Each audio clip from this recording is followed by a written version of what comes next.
तो आज हम एक ऐसे जियोपॉलिटिकल टकराव को समझने की कोशिश करेंगे जहां दशकों पुराने साथी आज एक दूसरे के आमने सामने खड़े हैं। देखिए, डूरंड लाइन पर टेंशन इस वक्त अपने पीक पर है और इसका जो असर होगा ना, वो पूरे रीजन पर पड़ सकता है। इस पूरे टकराव की गंभीरता को समझना है तो बस पाकिस्तान के डिफेंस मिनिस्टर का एक ये बयान ही काफी है। ये कोई मामूली बॉर्डर डिस्प्यूट नहीं है, ये तो एक खुले युद्ध की घोषणा जैसा है। और इससे पता चलता है कि रिश्ते में कड़वाहट कितनी ज्यादा बढ़ चुकी है। और हां, ये कोई एकाध घटना नहीं है, ये तो एक पूरा पैटर्न बन गया है बढ़ते हुए टेंशन का। सोचिए, सिर्फ 6 महीने के अंदर 2 बड़े मिलिट्री क्लैश।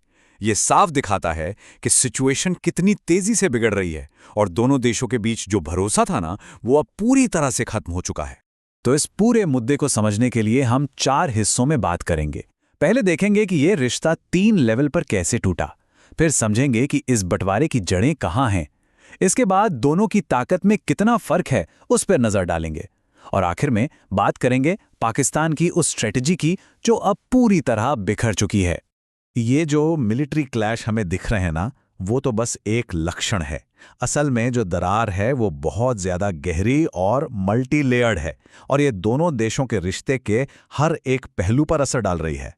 तो ये समझना बहुत जरूरी है कि ये जो टूट है, ये सिर्फ मिलिट्री या पॉलिटिकल लेवल तक सीमित नहीं है। नहीं, ये एक कंप्लीट ब्रेकडाउन है, एक ऐसा बिखराव जिसने पॉलिटिकल, मिलिट्री और यहां तक कि सोशल यानी लोगों के आपसी रिश्तों को भी अपनी चपेट में ले लिया है। तो ये जो दरार है, इसे हम 3 लेवल पर देख सकते हैं। सबसे पहले पॉलिटिकल लेवल पर, यानी इस्लामाबाद और काबुल की सरकारों के बीच सीधी तकरार।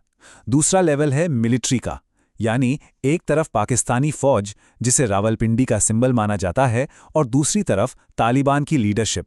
और तीसरा, जो शायद सबसे दुखद है, वो है सोशल लेवल। अब दोनों देशों के लोगों के बीच भी दूरियां बढ़ती जा रही हैं। तो सवाल ये उठता है कि आखिर ये सब हुआ कैसे? जो कल तक एक दूसरे के सबसे करीबी सहयोगी थे, वो आज दुश्मन कैसे बन गए? इस ड्रामेटिक बदलाव की जड़ों को समझना बहुत जरूरी है। ये टाइमलाइन देखिए, इससे पूरी कहानी साफ हो जाती है कि रिश्ते कितनी तेजी से बिगड़े। याद कीजिए, अगस्त 2021 जब तालिबान ने काबुल पर कब्जा किया तो पाकिस्तान में तो जश्न मनाया जा रहा था, लेकिन ये खुशी ज्यादा दिन नहीं टिकी। जल्द ही टीटीपी के हमलों ने सारा खेल पलट दिया और आज हम एक खुले टकराव के कगार पर खड़े हैं। और इस पूरे झगड़े की जड़ में है टीटीपी, यानी तहरीके तालिबान पाकिस्तान। यहां एक बात साफ साफ समझना बहुत जरूरी है। टीटीपी और अफगान तालिबान, ये दोनों अलग अलग ग्रुप्स हैं। टीटीपी का मेन टारगेट पाकिस्तान की सरकार और उसकी सेना है। और बस यहीं पर पाकिस्तान से सबसे बड़ी चूक हो गई। उसकी सबसे बड़ी गलतफहमी यही थी। उसे लगा कि काबुल में तालिबान के आने के बाद वो टीटीपी को कंट्रोल कर लेंगे। लेकिन हुआ क्या? ठीक इसका उल्टा। टीटीपी के हमले पहले से भी ज्यादा बढ़ गए। टीटीपी से निपटने के तरीकों को लेकर भी पाकिस्तान की सोच में एक बड़ा शिफ्ट आया है। देखिए, इमरान खान की सरकार के टाइम पर बातचीत और थोड़ी बहुत फोर्स, दोनों का रास्ता खुला था। एक तरह से कैरेट एंड स्टिक पॉलिसी थी। लेकिन अब जो आर्मी लीडरशिप है, उसका स्टैंड बिल्कुल क्लियर है, सिर्फ और सिर्फ मिलिट्री एक्शन। इससे आप अंदाजा लगा सकते हैं कि इस दरार से पहले रिश्ते कितने गहरे और कॉम्प्लेक्स थे। एक जमाना था जब अमेरिका के टॉप मिलिट्री ऑफिशियल्स खुलेआम कहते थे कि तालिबान का हक्कानी नेटवर्क तो असल में आईएसआई का ही एक हाथ है। सोचिए कितने गहरे संबंध थे। अच्छा, अब अफगान तालिबान का भी पक्ष समझना जरूरी है। सवाल यह है कि आखिर वो टीटीपी पर एक्शन क्यों नहीं ले रहे? इसके पीछे 2 बड़ी वजह हैं। पहली है कबायली वफादारी। टीटीपी ने मुश्किल वक्त में उनका साथ दिया था। और दूसरी, वो टीटीपी को आईएस खुरासान जैसे अपने बड़े दुश्मन के खिलाफ एक स्ट्रेटेजिक एसेट, एक मजबूत मोहरे के तौर पर देखते हैं। चलिए अब जरा दोनों देशों की ताकत की तुलना करते हैं। ये बहुत जरूरी है क्योंकि यही तय करेगा कि आगे अगर लड़ाई हुई तो उसका रूप क्या होगा। अब अगर हम कन्वेंशनल पावर की बात करें तो जमीन आसमान का फर्क है। चाहे वो मिलिट्री हो, इकोनॉमी हो या फिर डिप्लोमेसी, हर फ्रंट पर पाकिस्तान अफगानिस्तान से कहीं ज्यादा ताकतवर है। और ये ग्राफ इस मिलिट्री गैप को बिल्कुल साफ साफ दिखाता है। जाहिर सी बात है, तालिबान के लिए एक आमने सामने की लड़ाई, एक ओपन वॉर लड़ना तो लगभग नामुमकिन है। क्यों? क्योंकि उनके पास न कोई एयरफोर्स है, न नेवी और ना ही मॉडर्न हथियार। तो इसका मतलब क्या निकलता है? इसका मतलब यह है कि अगर ये लड़ाई आगे बढ़ती है तो तालिबान डायरेक्ट लड़ाई नहीं करेगा।